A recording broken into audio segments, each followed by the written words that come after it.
वक्त की किताब। एक छोटा सा गांव था, हरियाली से घिरा, पहाड़ों की गोद में बसा हुआ। वहां एक बूढ़ा आदमी रहता था। नाम था बाबा रघुनाथ। सफेद दाढ़ी, लकड़ी की छड़ी और आंखों में ऐसा तेज जैसे वक्त ने खुद उसमें बसेरा किया हो। बाबा रघुनाथ की सबसे अनोखी चीज थी एक पुरानी किताब। लोग कहते थे वो किताब साधारण नहीं, वक्त की किताब है। जो उसे पढ़े वो अपने अतीत और भविष्य की झलक देख सकता है। लेकिन ये किताब बाबा कभी किसी को नहीं दिखाते थे। गांव के बच्चे, खासकर एक लड़का नील, हमेशा इस किताब के बारे में सोचता रहता। वो जानना चाहता था कि इसमें ऐसा क्या है जो बाबा इतने बरसों से छिपा रहे हैं। एक दिन जब गांव में तेज तूफान आया, नील बाबा की झोपड़ी की मदद को गया। बारिश, बिजली, सब कुछ डरावना था।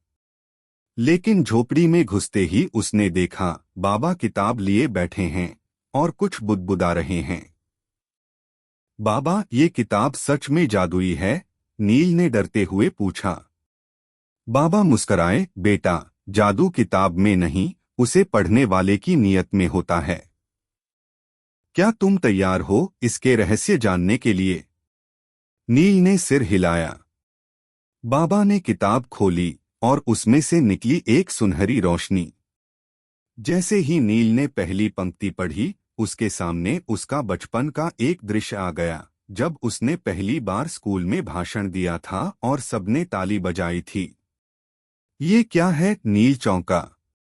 यादें, बाबा बोले, ये किताब यादों की खिड़की है और कभी कभी भविष्य की झलक भी देती है। पर हर झलक का एक मतलब होता है। अगली बार जब नील ने पढ़ा, उसने खुद को बड़ा होते देखा, एक लेखक के रूप में मंच पर बोलते हुए, किताबें लिखते हुए। नील की आंखें भर आईं, क्या ये सच हो सकता है? बाबा ने कहा, सच वही होता है जो तुम मानो और जिसके लिए मेहनत करो। किताब सिर्फ राह दिखाती है, चलना तुम्हें है। उस दिन के बाद नील बदल गया। उसने किताब नहीं चुराई, ना ही फिर कभी झांका उसमें। लेकिन उसके अंदर एक विश्वास जाग गया। वो दिन रात मेहनत करने लगा, लिखना, पढ़ना और सपने देखना। सालों बाद गांव में एक लेखक का नाम छा गया, नील रघुनाथ। और जब पत्रकारों ने पूछा कि प्रेरणा कहाँ से मिली, नील ने कहा, एक पुरानी किताब से नहीं, बल्कि उस इंसान से मिली जिसने सिखाया कि भविष्य कोई किताब में नहीं, हमारी मेहनत में लिखा होता है।